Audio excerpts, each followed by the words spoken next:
pues si te parece, vamos entrando ya con la querida mesa de las periodistas, con Daniela Pastrana, con Jessica Cermeño, con Luisa Cantú. Pues hay varios casos que queremos abordar. Quién sabe si nos va a dar la vida, y más que ya le comimos un poquito al tiempo, pero a ver si lo podemos reponer ahorita al final para compensarle un poquito. Pero ya está por ahí Luisa Cantú, la estamos viendo ahí a cuadro, ya puso en silencio el YouTube, entonces bueno, ya está. Y ahorita se incorpora también Jessica Cermeño y Daniela Pastrana. Buenos días, Luisa. Hola, buenos días, Violeta Ernesto, todas y todos Hola, quienes nos acompañan. ¿Cómo van? querida, ¿cómo estás? Buenos días. Bien, pues ha sido una mañana bastante movidona. ¿Ustedes qué tal? Sí, también bastante movida y bueno, pues tú que además estás en segunda espera, ¿cómo te está yendo? Yo de cuál- Bien, bien, todo bien. Ya ahorita muy feliz. Pasando el primer trimestre sin náuseas, ya el mundo se siente diferente. Sí, sí, Ahora, cambia la vida después sí, de los 3 meses. ahorita estoy en ese momento en que llego a los lugares así punto al metro y como que la gente dice, ¿le doy mi lugar o se ofenderá? ¿Será panza o será embarazo? Ya sabes, entonces como que justo ahorita estoy en ese momento del embarazo, en que incomodo a la gente, pero bien, todo bien, Ok, gracias. pues muy Bien. bien, mi querida Luisa, si te parece y si les parece, Violeta, vamos entrando en materia y me gustaría iniciar con este tema de María Ángela, que es un tema tremendo y que ayer la Fiscalía de la Ciudad de México pues pues reveló una situación pues muy distinta a lo que nos había platicado María Ángela y lo que nos había platicado también pues la mamá de María Ángela. Así que este caso de esta chica que había sido pues secuestrada en el metro Indios Verdes, tenemos el video, un video, no lo vamos a pasar completo, pero sí pasaremos un fragmento porque las revelaciones fueron tremendas y muchos nos quedamos pues con los ojos de plato. Así que vamos a ver qué fue lo que dijo la Fiscalía de la Ciudad de México sobre el caso de María Ángela y regresamos. Ya veo por ahí, ya está también Jessica Cermeño. Buenos días, Jessica. Bienvenida. Y vamos a ver el video y regresamos con Jessica, con Daniela y con Luisa. Luego de una exhaustiva investigación a cargo de la Fiscalía de Personas Desaparecidas, en la que participaron agentes de la Policía de Investigación, personal ministerial, peritos, el Grupo Especial de Búsqueda, Reacción e Intervención, GEBRI, y la Comisión Local de Búsqueda, fue posible establecer que la ausencia del adolescente fue voluntaria y no fue víctima de algún delito durante el tiempo en que permaneció ausente. Hago a ustedes mención que dicha indagatoria incluyó un análisis a fondo de diversos materiales en video, redes sociales, entrevistas, dictámenes periciales y recorridos en campo. A continuación presentamos a ustedes una línea de tiempo que muestra claramente lo ocurrido desde que la menor de edad se ausentó en el Centro de Transferencia Modal de Indios Verdes hasta que fue ubicada en el municipio de Nezahualcóyotl, en el Estado de México. Al denunciar la ausencia de su hija, la madre de la menor señaló que el 19 de enero se dirigió en compañía de ella a las oficinas de la institución educativa ubicadas en Tasqueña. Durante el trayecto, la denunciante acudió a un sanitario ubicado en la Avenida de los Insurgentes Norte, en la colonia residencial Zacatenco, en la alcaldía Gustavo Amadero, donde su hija aguardó al exterior y posteriormente la escuchó hablarle, pero al salir y no verla, solicitó ayuda de policías para localizarla. Ese mismo día por la noche, como se aprecia en una secuencia de videos y se encuentra asentado en la declaración ministerial de varios testigos, la adolescente arribó al campamento de un colectivo ubicado en inmediaciones del Palacio de Bellas Artes. Ahí, como lo señalaron en su entrevista, le brindaron apoyo al pensar que se trataba de una persona perdida, luego de que le solicitó ayuda para dormir y recibió asilo por parte de una de las integrantes en un domicilio ubicado en la colonia Juárez Pantitlán, en Nezahualcóyotl, Estado de México. Al día siguiente, 20 de enero, volvieron al campamento ubicado en la zona de la Alameda Central, donde el adolescente permaneció la mayor parte del día y realizó algunos desplazamientos por inmediaciones del lugar. Posteriormente se trasladó, como se puede apreciar en la secuencia que presentamos, junto a una integrante del grupo, al domicilio del Estado de México, donde pasó la noche e incluso se le facilitó ropa para tal fin. El 21 de enero regresaron al campamento. Más tarde, las testigos, como se señala en sus declaraciones ministeriales, se percataron que se trataba de una joven ausente que era buscada por redes sociales, por lo que entablaron contacto con la Comisión Local de Búsqueda para referir lo anterior. Minutos después, posiblemente al darse cuenta que dichas personas ya tenían conocimiento de su identidad, la menor de edad les refirió que acudiría a la zona de Fuentes de la Alameda, donde la buscaron, pero ya no la encontraron. Horas más tarde, una de las integrantes del colectivo recibió un mensaje de un teléfono celular desconocido, donde la menor le informaba que se encontraba bien. Una vez que equipos de investigación realizaron recorridos en inmediaciones del sitio donde fue ubicada, pudo establecerse contacto con la encargada de un establecimiento a la que el adolescente le solicitó que le apoyara con un teléfono celular, desde el cual envió el mensaje referido. Es importante mencionar que durante su estancia en el campamento, la joven refirió a una de las integrantes que tenía la intención de visitar a una persona en un domicilio localizado en las inmediaciones del sitio donde fue ubicada en el municipio de Nezahualcóyotl. Con esta investigación, que incluyó revisiones. Bueno, pues es un video de aproximadamente unos 8 minutos de la Fiscalía de la Ciudad de México.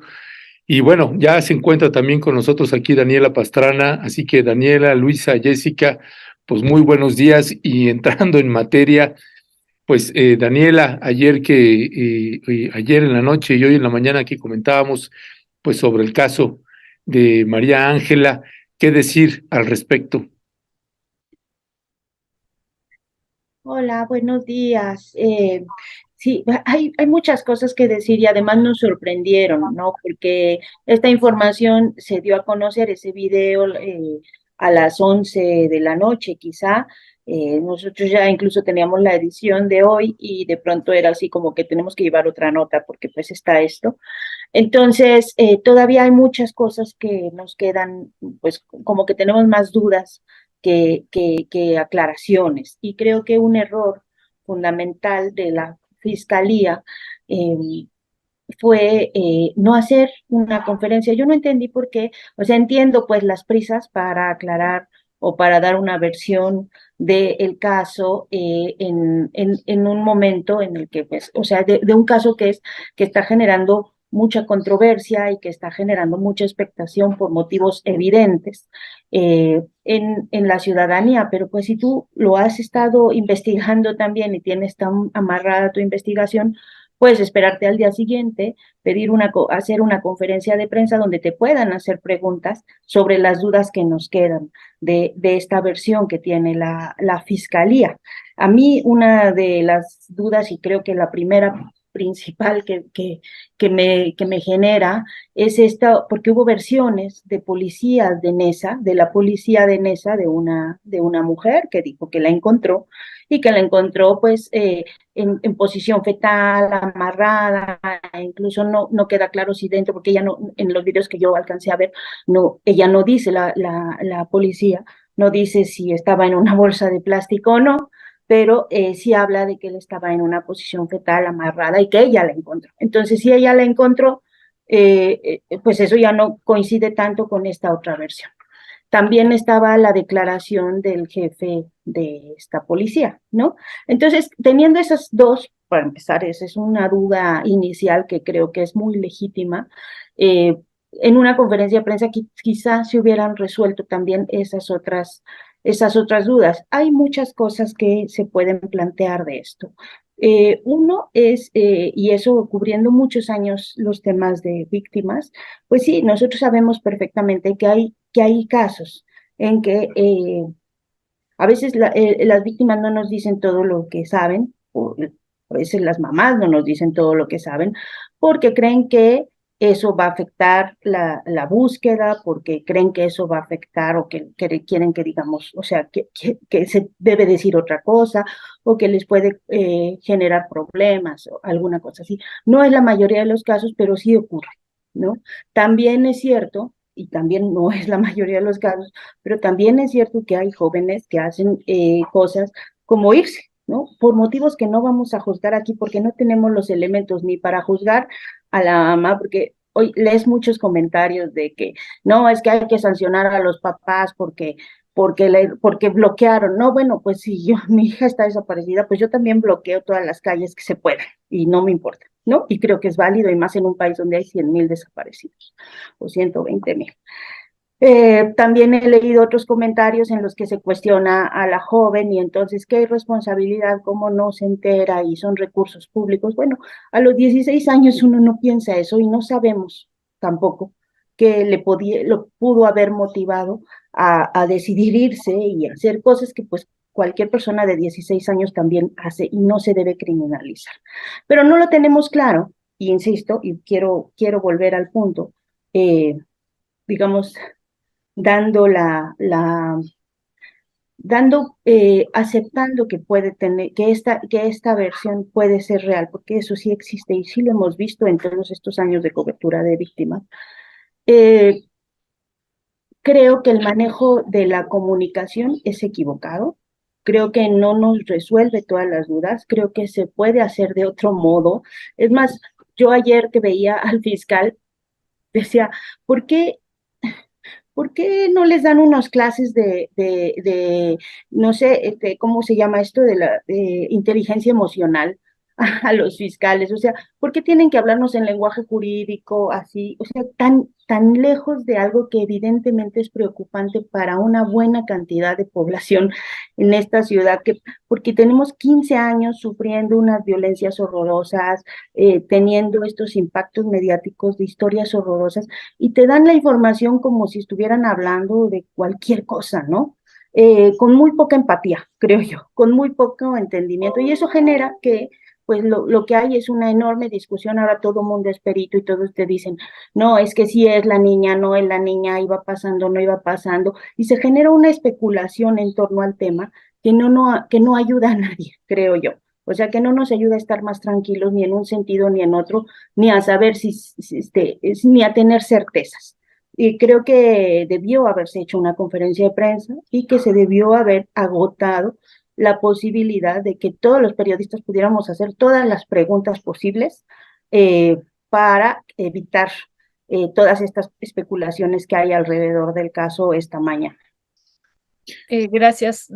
¿Ibas a decir algo, Ernesto? No, adelante, adelante. Muchas gracias, Daniela. Pues colocas también aquí preguntas que son muy, muy atinadas y que sí, y que a todos nos causan las mismas dudas que tú estás planteando aquí. Tú mencionas incluso esto de la policía de Nezahualcóyotl, pero también hay otros videos, ¿no? De vecinos que la encontraron y que relatan cómo fue este encuentro y lo que escucharon y van hasta el lugar. Entonces hay muchas cosas ahí pues muy, muy extrañas que se deben de esclarecer.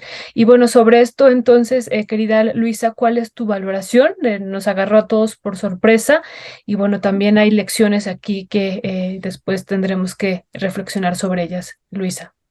Sí, es un tema complejo. Yo quisiera polemizar sobre, digo, y sé que lo hago en un espacio de confianza porque todas y todos aquí tenemos la intención de poner a las víctimas o posibles víctimas en el centro, que es sobre la difusión justo en medios de comunicación de estos videos de la chica caminando sola, ¿no? Entiendo por qué la autoridad los tiene que presentar ante la opinión pública, pero el uso que yo he visto esta mañana en medios de comunicación y sobre todo por parte de periodistas hombres,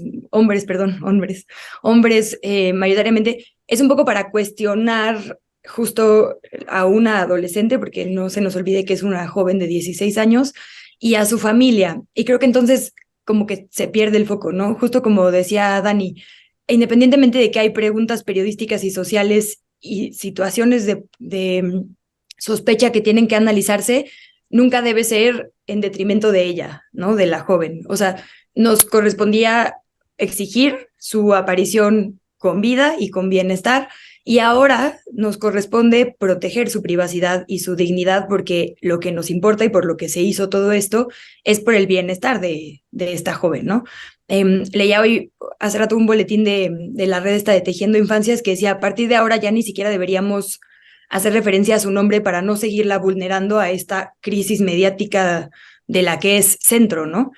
Esto no invalida que haya testimonios de vecinos y vecinas que investigar. Por supuesto que hay que ir a investigar qué fue lo que dijeron. Esto no invalida que no haya que revisar lo que está pasando en Indios Verdes. En el metro en general, no hay que olvidar que no es la primera vez que hay denuncias, por más que digan que es un asunto político, no, no es un asunto político, hay denuncias. Todas, creo, y todos, perdonen esto, hemos entrevistado a mujeres que han sufrido agresiones en el metro, que han denunciado que las jalaron, y en Indios Verdes y en Coyoacán ¿no? O sea, es una situación que no es de ahorita y que no, o sea, ni de este sexenio, pues, ni de este momento. Sí es verdad que hay denuncias de los paraderos específicamente por la facilidad de conectividad, pero de muchas estaciones del metro hace mucho tiempo.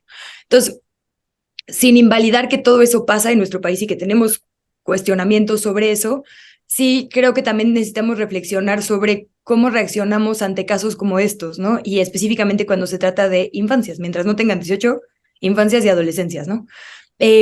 Porque esta es la historia que debería ser. En un país no feminicida, no en medio de la guerra contra el narco y no infanticida, la historia debería ser esa, ¿no? Si una niña o un niño está en ausencia, la sociedad entera debería volcarse a ubicarle con vida, la autoridad debería encontrarle, y la historia final debería ser entender qué pasó. En privado, su familia y las instituciones encargadas de hacerlo, porque a nadie más nos importa lo que haya estado haciendo el tiempo que estuvo ausente, salvo que haya un delito, ¿no? Por eso como que tengo este sabor amargo sobre los videos, como que por un lado digo, entiendo que son necesarios para contar la historia, pero por otro, a nadie, o sea, hoy hasta veía unos tweets, y perdón que lo repita porque sé que lo maximiza, pero nos mintió a su familia y a la autoridad. No le mintió a nadie. La niña de 16 años hizo lo que la niña de 16 años hizo, punto, ¿no? Todo lo demás es manejo de adultos que tenemos que hacer, y adultas nosotros, de cómo manejamos nuestras emociones por vivir en un contexto de tragedia, más bien, ¿no? En el que efectivamente una ausencia puede significar lo peor. Pero la historia debería ser esa. En otros países, cuando un niño o niña desaparece, deberíamos toda la sociedad buscarle, encontrarle y entonces ver qué pasó en su entorno, ¿no? El hecho de que México tenga tantas violencias que lo atraviesan hace que creo que tengamos todo un poco distorsionado, y entonces cuando alguien aparece, le cuestionamos que apareció. Y si es una mujer, peor, ¿no? Yo me hubiera fascinado ver con los otros 1,300 niños y niñas que estamos buscando en esta zona, que todos los conductores se pusieran a tuitear al respecto, ¿no? Que fuera trending topic y estuviéramos todos con los videos y las imágenes buscándoles, en vez de cuestionando si se cerró justo una carretera. Porque si no vamos a usar nuestros recursos sociales para cuando un niño o una niña desaparece, pues ¿para qué? ¿No? O sea, creo que hay como muchas lecciones sobre el daño que tenemos, digo, no digo que sea nuevo, pero más bien sobre cómo tenemos que manejarlo para no seguir poniendo a las víctimas en el centro de nuestras exigencias. También es cierto lo que, bueno, de la capacitación de los fiscales y las fiscales, puta, de eso y de todo, ¿no? Pero como que también en la mañana reflexionaba sobre eso, como que, es que claro, yo pensaría que como medio de comunicación, cuando la niña está sana y salva, o la adolescente, perdón, en su casa se acaba mi tarea, ¿no? Pero en un país en el que las fiscalías mienten tan descaradamente para lavarse las manos y muchas veces sí para encubrir redes de cosas mucho más complejas que un solo caso, pues nadie puede como del todo deslindarse, ¿no? De un tema. Pues ahí está lo que pasó en Nuevo León, ¿no? Entiendo que el contexto es distinto porque afortunadamente la joven que fue vista por última vez en Indios Verdes apareció con vida y Devani Escobar no. Pero bueno, también había como sospechas de que puede ser algo mucho mayor que se está intentando encubrir desde la autoridad, ¿no? Entonces, entiendo nuestra duda, pero entonces que sea un cuestionamiento a la autoridad y justo a estas versiones de vecinos, a las cámaras, ya quitando a esta joven de en medio, porque creo que ahora lo que ella va a tener que procesar en su entorno inmediato al ser noticia nacional, ¿no? Ante las autoridades, porque digo, no es como que ya la vayan a dejar irse a su casa, supongo, y también nadie se va de su casa porque un día se levanta y dice, ay, tengo ganas de ir a dar la vuelta, ¿no? O sea, justo posiblemente hay causas a atender que también tendrían que ser de nuestro interés social, aunque no de nuestra incumbencia, o sea, son nuestra responsabilidad, pero no nuestro derecho a saberlas, pues, ¿no? O sea, que las niñas y niños tengan todos sus derechos cumplidos sí es nuestro asunto, pero no, digamos, no son nuestra propiedad, sino nuestra responsabilidad. Entonces, creo que sería importante también empezar a, como medios de comunicación, como poner eso sobre la mesa, ¿no? Decir, bueno, el problema mayor sí es de nuestro asunto, ella en específico ya no, salvo que efectivamente veamos que hay que acompañarle a ella y a su familia específicamente en algo más. Es como lo primero que he logrado en estas horas de mañana. Yo lo vi como en la madrugada también y me tardé mucho en acomodarlo porque como que lo primero que sentimos siempre es alegría de que todo esté bien y de que no haya sido nada, luego la sospecha y luego más bien pues qué aprendimos al respecto. Y creo que otro gran aprendizaje sí es el acompañamiento que tuvo social, porque digo, a lo mejor eso hay que hacer, ¿no? Justo que todos los medios se vuelquen, que toda la sociedad se vuelque y cerremos calles para que esto no le pase a ninguna niña y a ningún niño. Sí se eleva el costo, para eso existe la alerta Amber, ¿no? Se eleva el costo para quienes cometen un delito si estamos todos ahí, a que si normalizamos la violencia, como creo que hemos mal hecho en este país. Gracias, Luisa Cantú, también por esta valiosa reflexión. Sí, Jessica, varios elementos para reflexionar en este caso, porque, pues sí, como también señalaba Daniela, pues en esta lectura que dio el vocero de la Fiscalía sobre el caso de María Ángela, pues también hay muchísimas preguntas como quién era el adulto que iba con esta chica, con esta niña de 16 años, o esta adolescente de 16 años, iba con un adulto. En fin, hay varias cosas que reflexionar sobre este punto. Las versiones, ayer en la noche también Violeta y yo nos escribíamos y peloteábamos un poco y hacía estas preguntas y entonces las versiones y lo de la bolsa y que si estaba atada y las versiones de los vecinos que la vieron y este hombre que también dio una entrevista y la policía que también dio la otra entrevista y que se colocan ahí unos vacíos tremendos. Pero, y les comento además también porque nosotros estamos trabajando un reportaje precisamente pues ya de más largo aliento sobre precisamente el paradero Indios Verdes y toda la periferia, todo lo que pasa ahí, ¿no? Sí, porque ahí también creo que haber dicho que no había denuncias en esa zona es un error, o sea, ya hay 10 notas al respecto, ¿no? Pero Exacto, ujú. exacto. Y bueno, por eso es precisamente que estamos trabajando algo al respecto. Esto es otro elemento más que también vamos a colocar ahí. Pero bueno, ¿cuál es tu valoración, Jessica, sobre este caso que, pues sí, finalmente se hizo un caso nacional y por la tragedia que vivimos en México en materia de desaparición, pues sí generó una movilización importante? Es que yo creo que sí es por cómo se dieron las cosas, una buena noticia desde el principio que la niña haya regresado, ¿no? Y por eso simplemente tiene que ser una historia, porque en este país 10 mujeres, no, alrededor esas son las mujeres asesinadas. Fíjense, 8 mujeres desaparecen según las estadísticas diariamente en este país. Entonces, que regrese una menor de edad a su casa es buena noticia. Ahora, ¿cuál es mi percepción de cómo se hicieron las cosas? Yo, por ejemplo, omití detalles porque a mí me tocó también ir ahí a Nezahualcóyotl a hacer la historia. Yo omití los detalles de, por ejemplo, qué ropa traía, una serie de cosas que uno puede hacer, digamos, en la cobertura para tratar de no victimizar o revictimizar.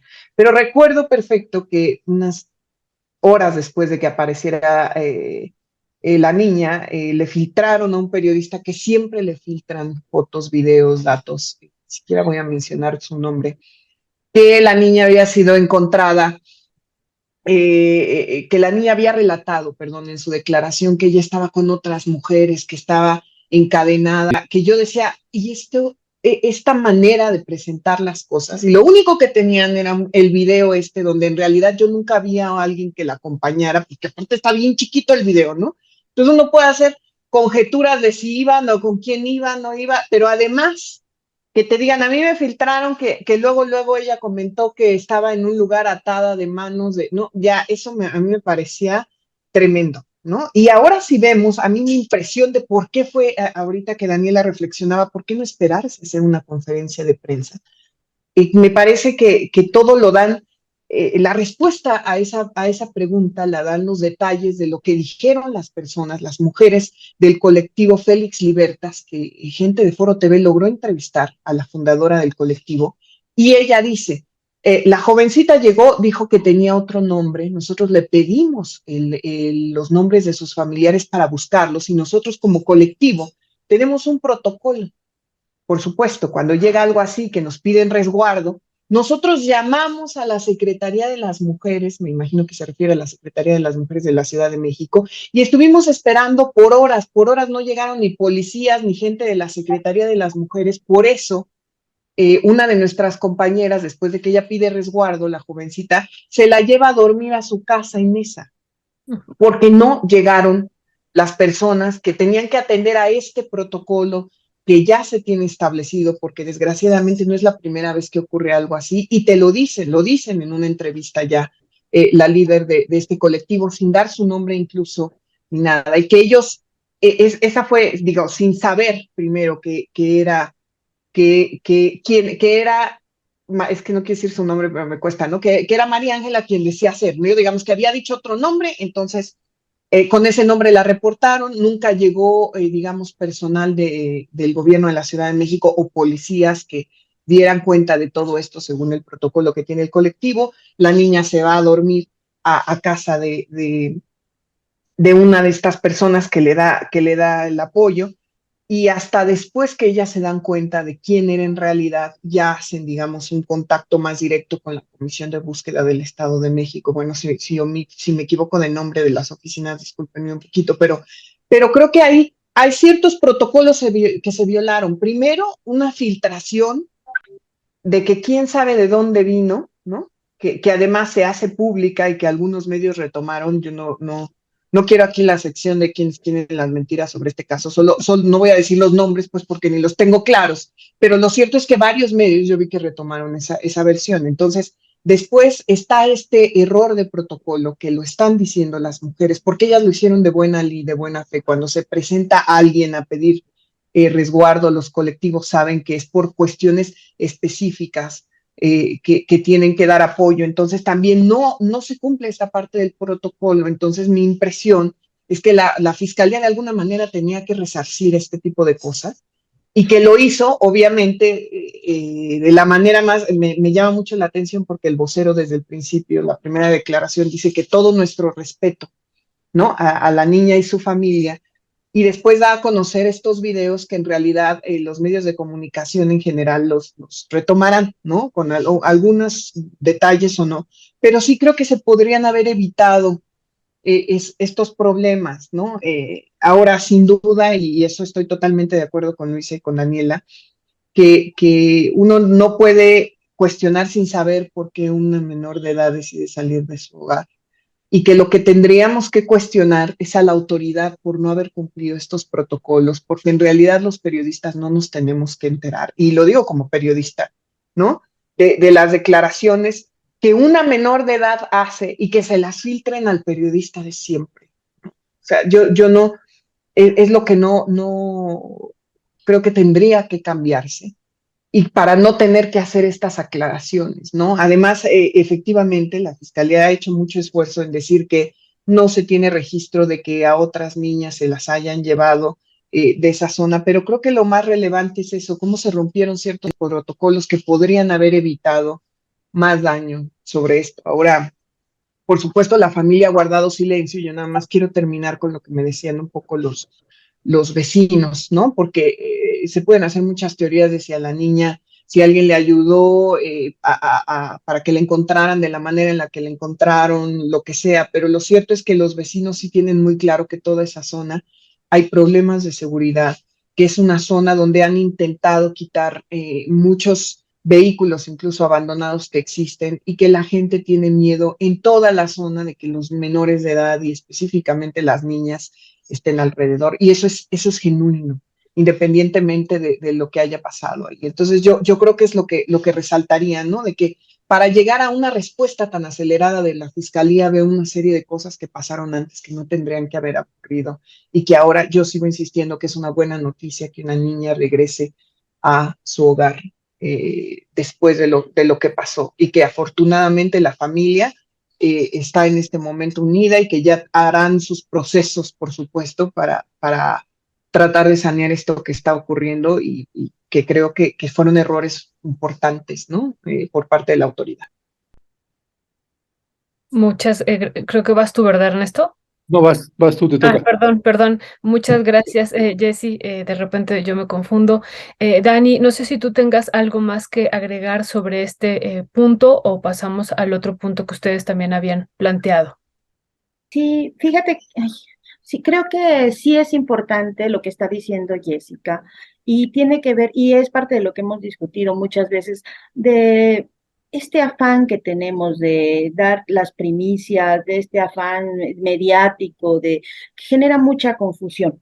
Y genera mucha confusión porque así como estaba esta entrevista, yo leí, por ejemplo, algunas notas de más donde hablaban de vecinos que decían cómo de vecinos de Nesa, que está muy lejos de Indios Verdes, de cómo habían ubicado también, encontrado a la niña. Entonces, en ese mar de noticias y de historias y de cada quien querer sacar lo más exclusivo y lo más importante, dejábamos de ver el foco de lo central, ¿no? Y bueno, creo que es eso, o sea, todo lo demás que han dicho, yo estoy muy de acuerdo. Lo primero que tenemos que pensar es en nuestras infancias. No tenemos ni siquiera elementos para saber por qué una niña se puede querer ir de su casa o no. No lo sabemos, ¿no?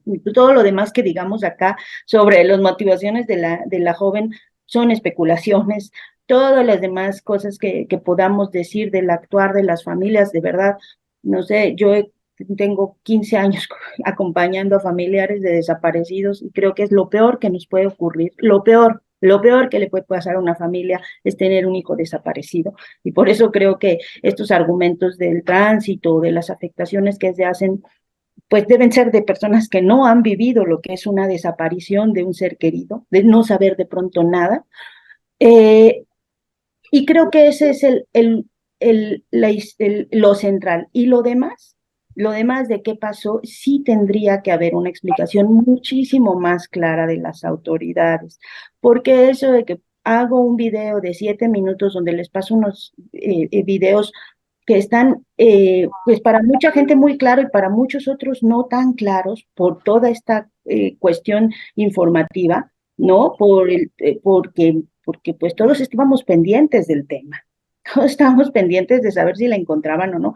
Todos nos da mucha felicidad que aparezca, que sí esté una persona, o sea, que no sea la misma historia, que no haya sido el final de Devani. O sea, claro, todos pendientes y en ese cúmulo de información se generaban muchas dudas, porque hubo muchas versiones, hubo muchos vecinos, hubo muchas, digo, unas oficiales, ¿no? De policías de Nesa, de cómo la encontraron. Entonces, sí tenía que haber muchísima más claridad. Yo no estoy y no he cuestionado el trabajo de la fiscalía, me parece muy bien. Tampoco creo que tengamos que aplaudir que que la fiscalía haga su trabajo. O sea, el asunto ahora es que estamos tan acostumbrados a que las fiscalías no trabajan, que si trabajan, entonces tenemos que aplaudirlo. No, ese es el trabajo. Ese es el trabajo para el que están, ¿no? Y qué bueno que sí lo hagan, pero no es una cosa que tengamos que felicitarlos especialmente, pues justo eso es para lo que cobran. Eh, pero lo que me parece que es equivocado es el manejo comunicacional, lo que dice Jessica. Filtrar la información, hacer estos mensajes de último momento, y no nos permiten tener claridad. Y eso genera pues muchas discusiones también un poco ociosas entre todos nosotros en redes, porque todo el mundo está pues reaccionando con los sentimientos y no con información clara y contundente, ¿no? Entonces creo que sí, el aprendizaje central para mí tiene que ver con este manejo informativo desde las autoridades y también desde pues muchos medios que no son luego tan responsables. Ya, gracias, Daniela Pastrana. No recuerdo ya quién fue quien propuso el tema de desplazamiento. Creo que fuiste tú, Jessica. Fue Jessy, sí. Sí.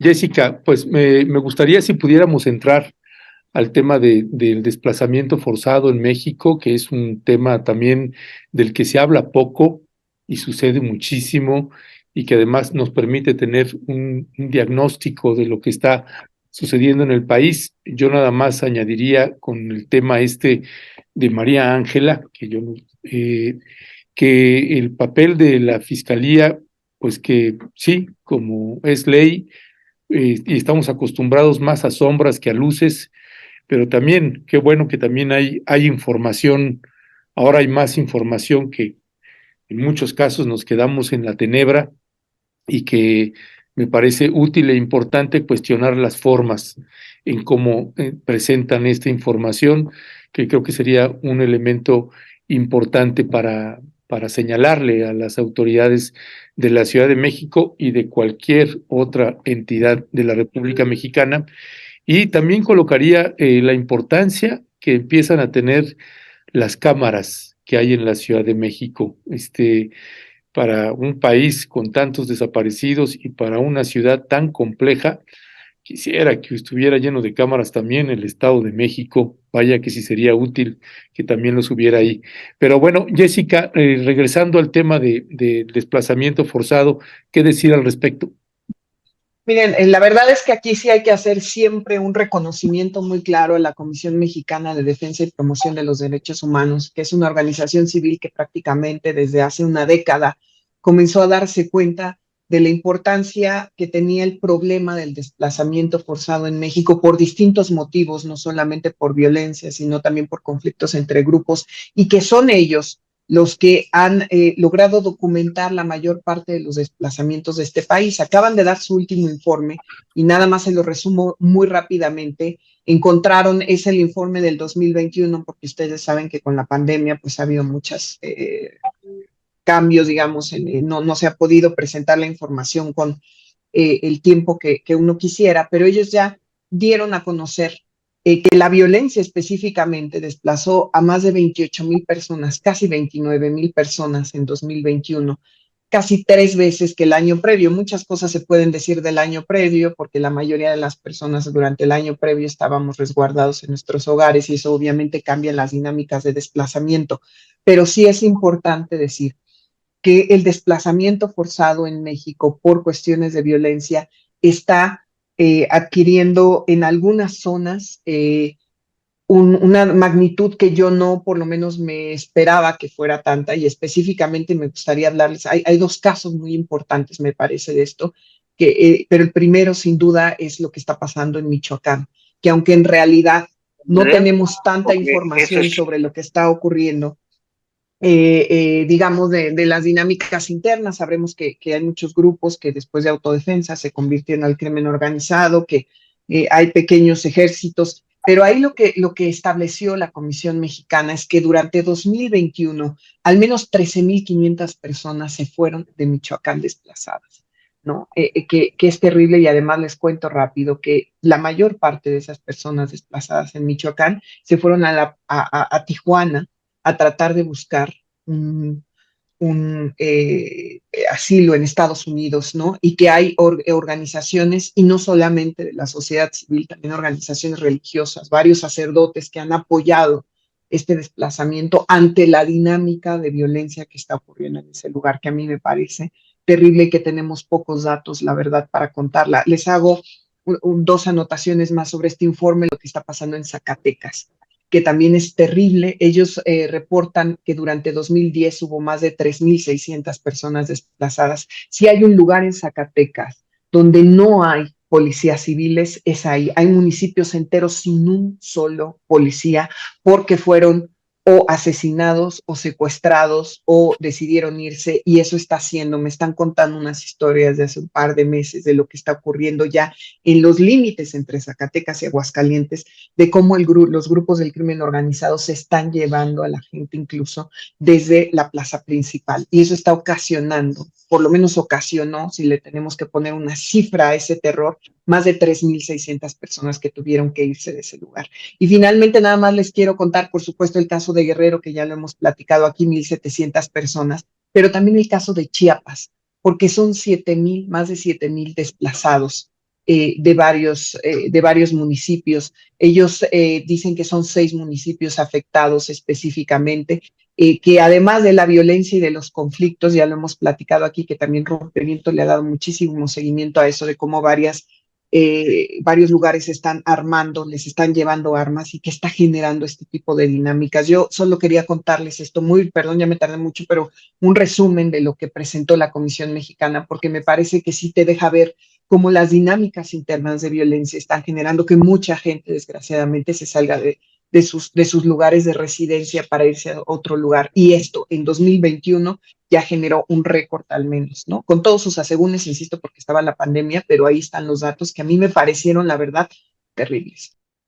Muchas gracias, Jessy, por poner este informe realmente que es muy, muy importante y que muestra, pues también, como tú lo estás diciendo, la complejidad de los desplazamientos forzados que hay de manera, pues, muy, muy intensa en el año 2021 y que hay muchas aristas también de esto y muchas, aquí lo plantean ellos como factores e hipótesis que se están planteando y a mí uno que me llama mucho la atención, Luisa, pero bueno, pedir tu valoración pues es este desplazamiento, pues no solo como dice Jessy por violencia, sino también por la explotación de los recursos naturales y hacen un listado aquí de manera, minerales o de tierra para el cultivo de plantas utilizadas para la producción de drogas, ¿no? En particular, ¿cuál sería tu valoración, Luisa, sobre este informe que están presentando?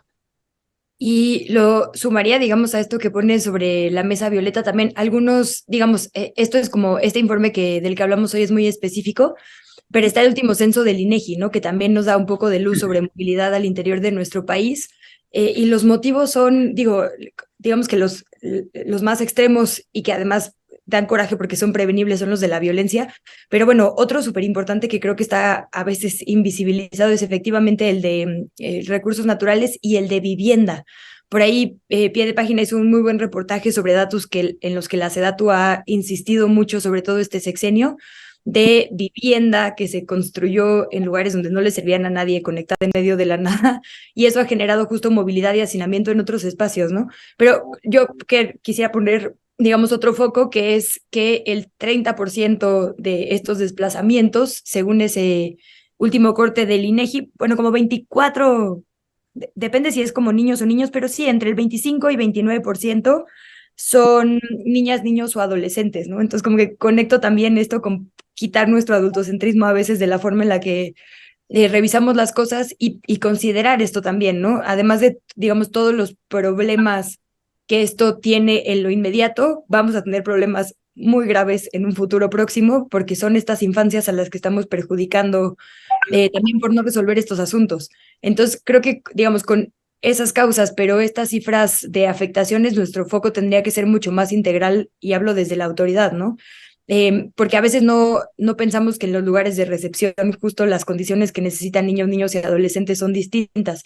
Y lo quería conectar nada más hace rato, como que no terminé o no dije quizá correctamente que justo hay leyes de protección a las personas que no tienen 18 años y creo que los medios de comunicación nos las pasamos ¿no? O sea, las ignoramos por completo en cuanto a ética de coberturas, en cuanto a cómo ponerles en el centro de las discusiones y demás. Creo que nos pasó en ese caso y a veces nos pasa en algunos otros. Digo, evidentemente en estos medios no siempre hay mucha cobertura sobre las afectaciones de la migración interna y entre países de las infancias, pero en general creo que está poco explorado por los medios de comunicación y por lo tanto poco visibilizado, digamos, para nuestras sociedades. Entonces yo pondría ahí, digo, además ya hizo Jessica una exposición impecable, no podría agregar más data, pero sí decir eso, ¿no? Que hay un porcentaje importante que son menores de edad. Y esto nos habla pues también de una dinámica social, digamos, que enfrenta el trayecto y que está siendo expulsada de sus lugares de origen en general. Ya, gracias Luisa. Daniela Pastrana, también sobre estos temas y esto que señalaba Jessica Cermeño, pues sí, son varias entidades de la República Mexicana, ni les quiero contar de Tamaulipas, poblaciones enteras, Durango, que son también, vaya, salidas masivas, incluso en este informe de la Comisión Mexicana para la Defensa y Promoción de los Derechos Humanos, este valiosísimo informe, porque pues solo ellos y Naciones Unidas son los que están trabajando el tema del desplazamiento. El FRAIBA tenía documentados en Chiapas 10,250 desplazados internos que hay ahí. Y ahorita que mencionaba Jessica Aldama y otros municipios ahí, es esa parte de los dilemas que luego nosotros enfrentamos como periodistas cuando vamos a la conferencia matutina del presidente y estamos sobre un tema y duro y dale y duro y dale, y ahí nos va luego, nos llueve sobre mojado. Ese es exactamente a esto a lo que nos estamos refiriendo. Por ejemplo, documentábamos que más de la mitad de los jóvenes que viven en el municipio de Aldama, en todo el municipio, más de la mitad ya se fueron de, de Chiapas a buscar horizonte a otro lado. O sea, porque no, ya ni siquiera los están contabilizados como un desplazamiento, sino hay otros casos que es ya el abandono y buscarse la vida ya en otro lugar por falta de horizontes, pues. Y este dato que coloca en la comisión con este importantísimo informe, pues creo que es útil para nosotros, periodistas, para la ciudadanía y esperemos que también para las autoridades mexicanas. Sí, estaba tratando de ponerles aquí un poquito en contexto. Estaba buscando unos datos que les pasé ahora a ver si podemos ver unas imágenes. Miren, debemos partir en el mismo caso con el tema de los desaparecidos, el tema del desplazamiento. Es que uno es muchísimo, o sea, pensar en lo que significa el desplazamiento, tener que dejar todo en tu casa, tener que irte, sin que tú, o sea, tener que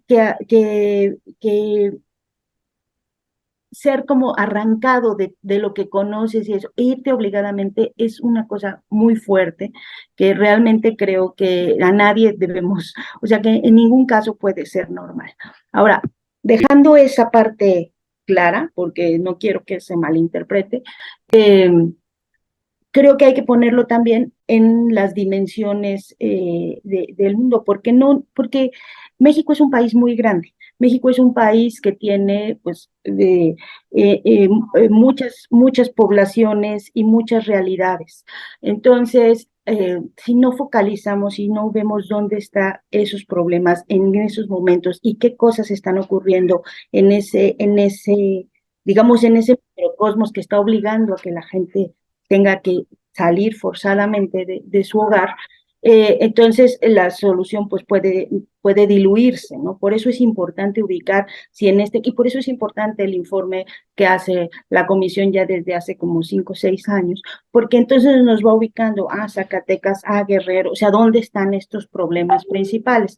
Entonces, eso se los quería plantear porque estuve revisando los datos globales. México no está entre los 25 en los primeros 25 países con más desplazamientos internos todavía, y qué bueno, y esperemos no llegar a esos. Hay países que tienen una enorme cantidad de desplazamientos, muchos más grandes incluso en América, como puede ser el propio Salvador, Colombia, Haití, Estados Unidos, en el caso de esto que es un fenómeno nuevo, que es el desplazamiento forzado por el tema de los temas ambientales, ¿no? No solo los de la violencia. Y eso es importante porque México tiene las dos. A diferencia o sea, si vemos el mapa global, el mayor número de países con desplazamientos internos forzados por ejemplo, o en el norte del continente son por temas ambientales. Y, por ejemplo, en otros lugares como de África o en Centroamérica o en Colombia, que es el país de América que tiene el mayor número de desplazamientos internos, es por violencia. Y México estamos muy parejos, o sea, la cantidad de desplazamientos forzados que hay o que han aumentado por los temas ambientales, ya casi están emparejando a los de la violencia, lo que es una cosa que realmente nos pone en una situación compleja, porque implica muchas cosas. El 2021, que es los datos esos que estaba revisando, los desplazamientos internos en 2021 en el mundo fueron de 38 millones de personas. Es decir, un desplazamiento interno es cuando se mueven dentro de su mismo país, que no se mueven hacia otro país, ¿no?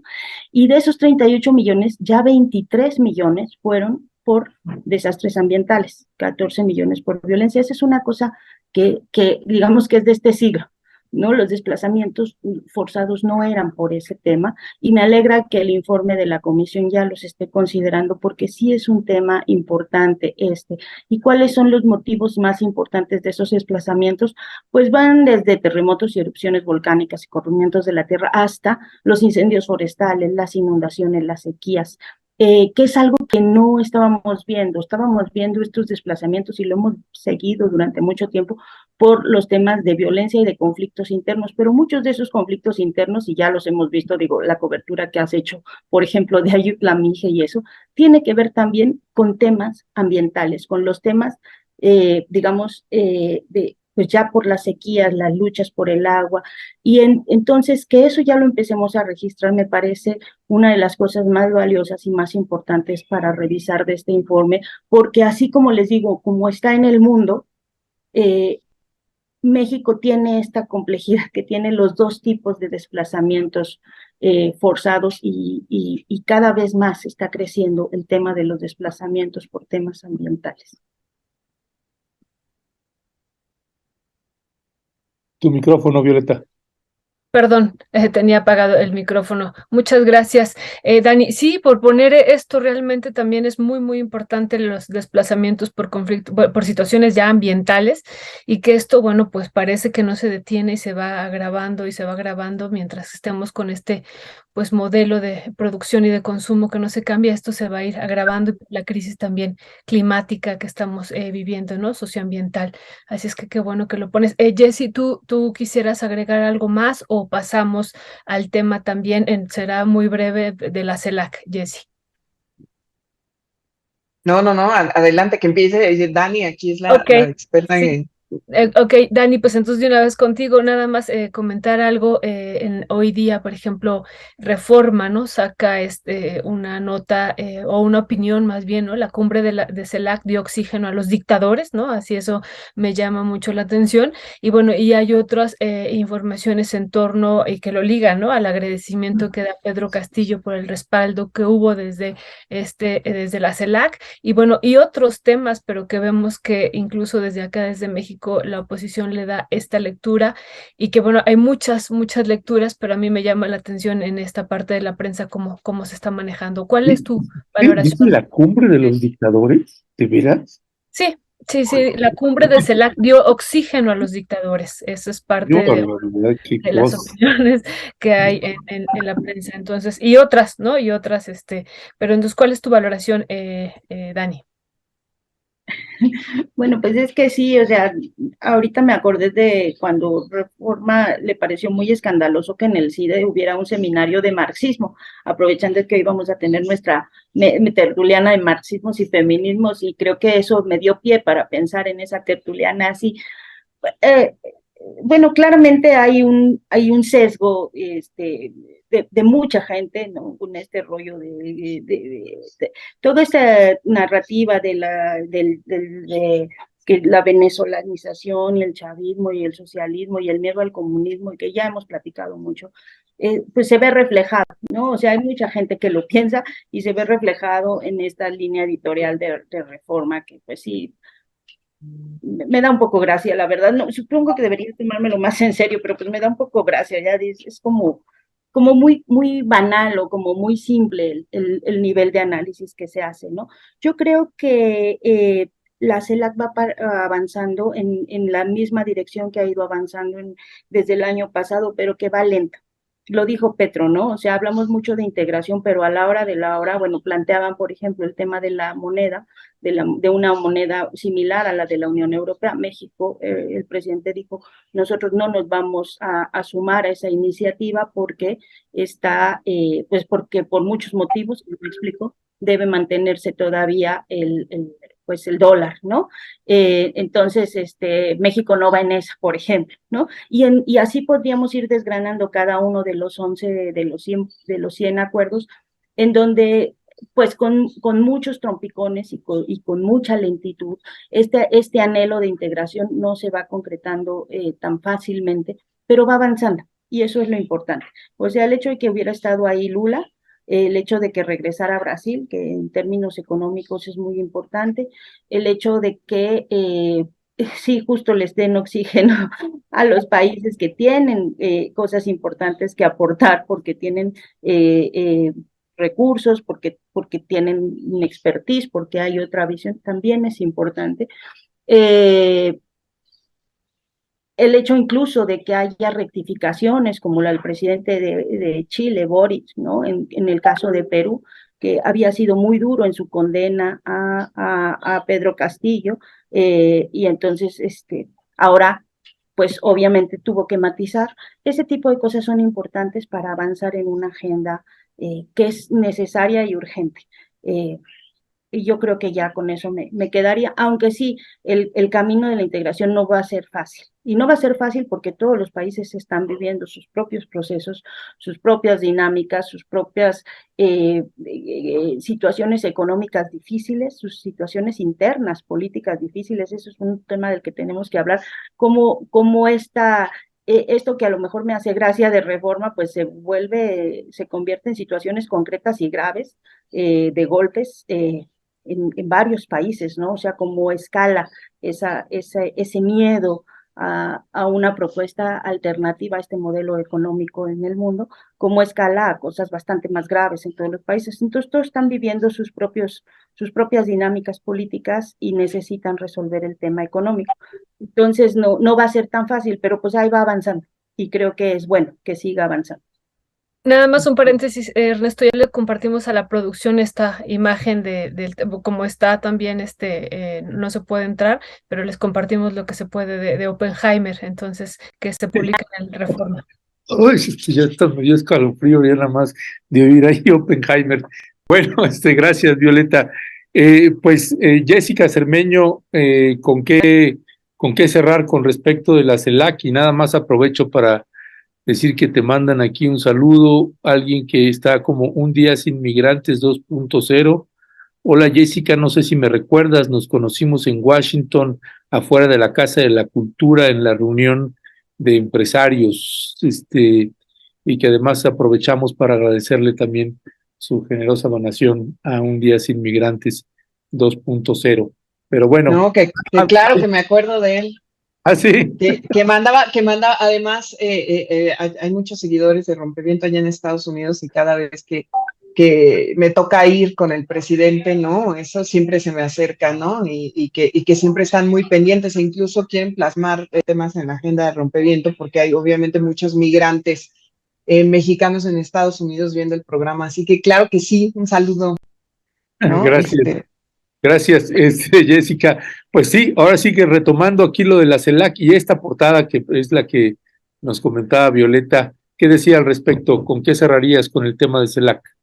No, yo nada más, la verdad debo decirlo, que muchas veces mi principal fuente para saber qué es lo que pasa con la CELAC es Dani Pastrana, porque sigo sus datos en pie de página y fue de ella de donde tomé todos estos acuerdos que se hicieron el año pasado en la CELAC, ¿no? La creación de un fondo regional para desastres naturales, ¿no? Además de esto de la agencia espacial, los distintos mecanismos financieros para apoyar a la región, por ejemplo, que me parece que están buscando una interacción distinta y separada, ¿no? Obviamente de lo que implica la OEA. Veremos, como bien dice Dani, pues hasta dónde llega y con qué velocidad, ¿no? Hasta qué punto se puede llegar a tener esta integración, que de hecho el presidente Boric cuando vino a México le hizo mucho hincapié al presidente Andrés Manuel López Obrador. Y hay que tener en cuenta, pues nada más que México, así como tiene esta participación, ¿no? Hoy se da a conocer que por el otro lado, su otra integración con América del Norte, ¿no? Da a conocer el